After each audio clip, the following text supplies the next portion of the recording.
Hi guys, just a quick video to show you what I ordered from fun.com. I've never ordered from them before, so let's see how they ship.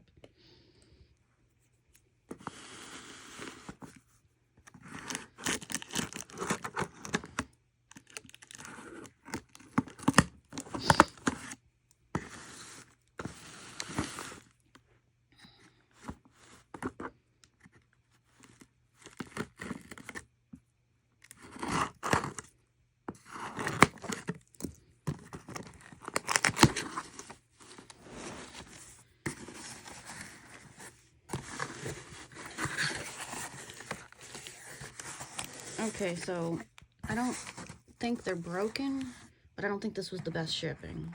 No bubble wrap or anything.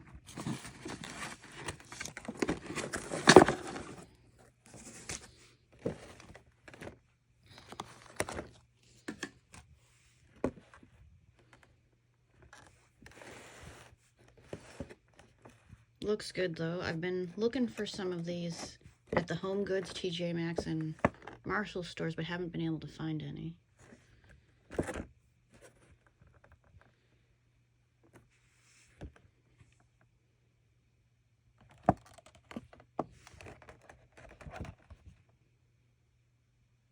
Okay guys, bye.